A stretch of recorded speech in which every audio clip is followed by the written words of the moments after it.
기도하겠습니다. 좋으신 아버지 하나님, 오늘도 저희들을 주님의 말씀 가운데 세워주시고 또 주님의 말씀으로 이 하루를 출발할 수 있게 하시니 감사를 드립니다. 우리가 진정으로 바라보아야 할 것이 무엇인지 생각하게 하여 주시고 바로 영원하신 하나님을 바라보면서 묵묵히 믿음을 지키며 살아갈 수 있도록 도와주시옵소서. 우리의 도움은 천지를 지으신 하나님께로부터 옵니다. 주님을 바라보면서 오늘도 주님의 그 때를 기다리며 묵묵히 살아가는 인내의 성도들 되게 하여 주옵소서.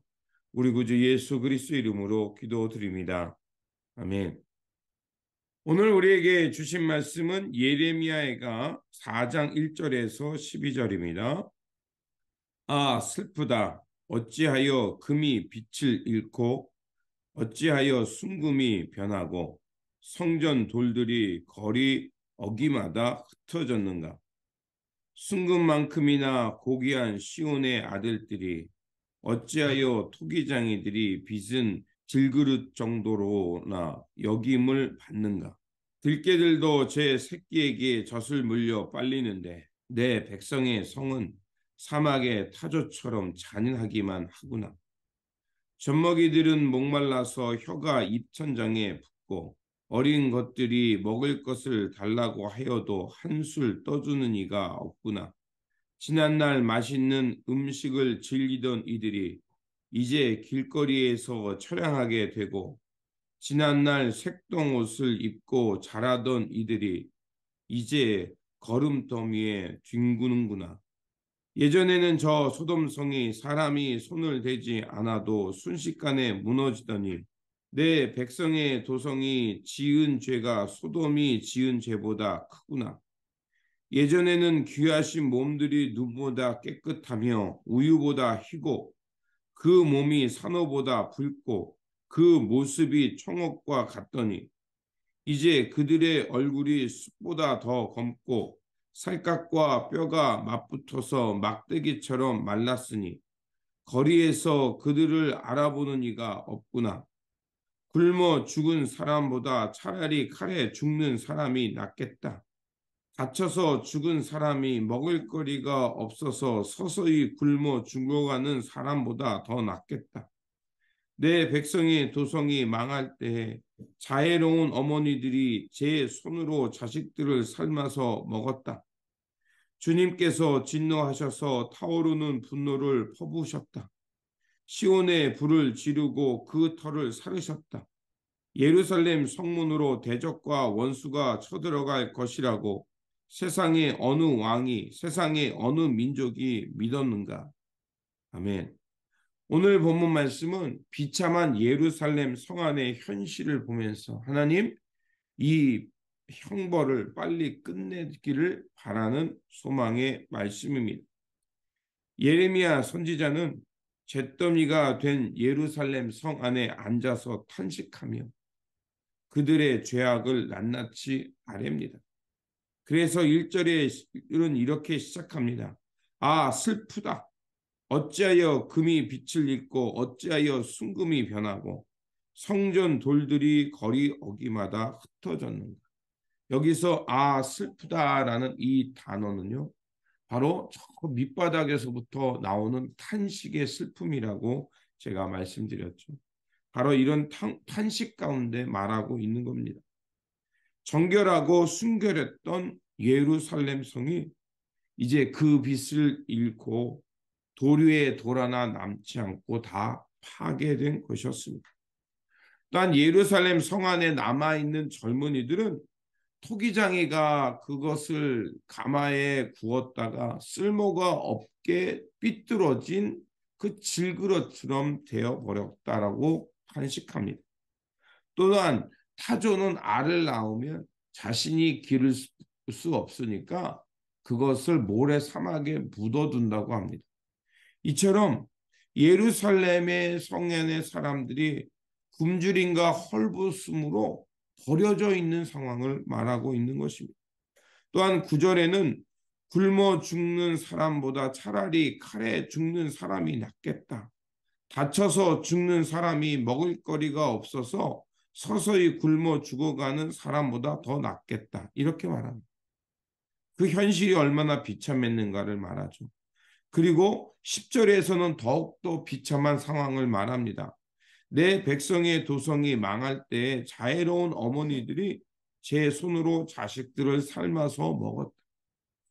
그 예루살렘 성이 포위되었거든요. 그리고 아무도 나올 수가 없고 들어갈 수가 없으니까 또 그 땅에 기근이 닥치니까 사람들이 생존을 위해서 자식들이 굶어서 먼저 죽잖아요. 그러면 그 자식을 삶아서 먹는 비참한 상황이 놓였던 그것을 말하는 것입니다. 그렇다면 평화의 도성 하나님의 언약 백성이 사는 그 땅이 왜 이토록 비참하고 망해 버렸을까요? 그것은 하나님의 언약을 버리고 풍요를 쫓다가 그만 허망하게 망해 버린 것입니다. 그것을 13절은 이렇게 말합니다. 그러나 이러한 일이 일어나고 말았으니 이것은 예언자들이 죄를 짓고 제사장들이 악한 일을 하여서 성 안에서 의로운 사람들이 살해되었기 때문이다. 이렇게 말합니다. 바로 선지자들과 제사장들은 거짓 예언을 하며 사람들이 죄를 지었을 때 그것을 심판하지 않았던 것입니다. 또한 의의 길을 가는 사람들을 갖가지 여러 가지 오해와 누명을 씌워서 그들을 죽게 만들었기 때문입니다. 또한 17절에 보니까 그들은 구원받지 못할 것을 의지하다가 결국 애굽과 바벨론 사이에서 왔다 갔다 하다가 애굽을 의지하다가 패망하였습니다. 유다가 망하게 된 것은 잘못된 것을 의지했고 헛것을 쫓았으며 영원하지 못할 것에 그들의 운명을 맡겼기 때문이었던 것입니다. 그들은 거짓 예언자를 바라보며 도움이 되지 못할 것을 의지하며 하나님의 뜻을 거부했기 때문에 그렇습니다. 그래서 시편의 지혜자는 참으로 하나님의 백성이 의지하고 바라보아야 할 분은 오직 여호와 하나님임을 말하고 있습니다. 그래서 시편 121편 1절에서 2절은 이렇게 우리에게 삶을 가르쳐 줍니다. 내가 산을 향하여 눈을 들이라. 나의 도움이 어디서 올까? 나의 도움은 천지를 지으신 여호와께로다. 예루살렘이 거룩하고 순결하게 될 수 있었던 것은 바로 그들이 여호와를 의지하며 여호와의 말씀을 따랐기 때문입니다.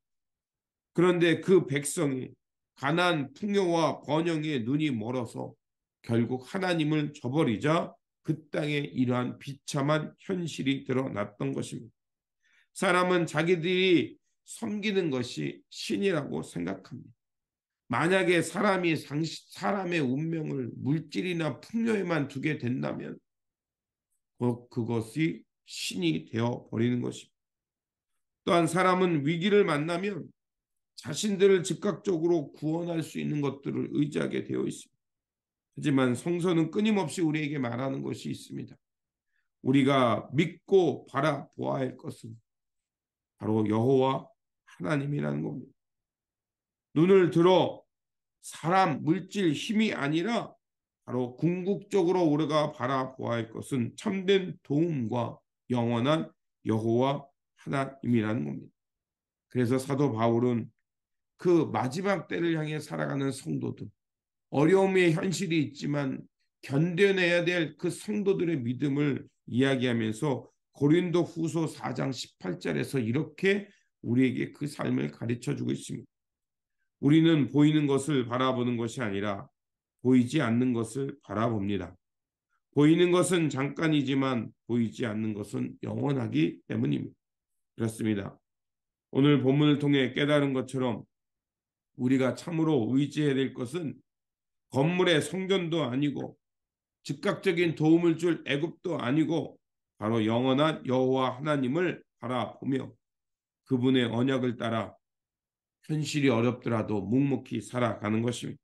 그러므로 영원하신 하나님을 바라보면서 그 언약의 그때가 있음을 바라보면서 묵묵히 하나님을 생각하며 그 주님께서 이끄시는 그때 또 그날을 향해 살아가는 하나님의 언약 백성, 믿음의 백성이 되시기를 주님의 이름으로 축원드립니다. 기도하겠습니다. 구원의 반석이 되어 주시는 하나님, 예레미야의 탄식을 보면서 세상 어떤 나라도 하나님의 백성의 도움이 될 수 없음을 깨달았습니다. 눈에 보이는 것은 잠깐이요 보이지 않는 여호와 하나님만이 영원하며 도움이 됨을 깨달았습니다. 그러하오니 오늘도 우리가 바라보아야 할 것은 우리의 영원하신 하나님, 천지를 지으신 하나님을 바라보면서 하나님의 숨결을 따라 살아가게 하여 주옵소서. 그래서 언제 어디서나 하나님의 뜻에 마음을 둘 수 있도록 기도하며 하나님의 형상을 가진 자로서 이 땅에서 빛과 소금의 역할을 잘 감당하며 하나님의 거룩한 뜻을 드러내는 이정표와 같은 삶이 되어 살아가도록 지켜 주시옵소서. 우리 구주 예수 그리스도의 이름으로 기도드립니다. 아멘.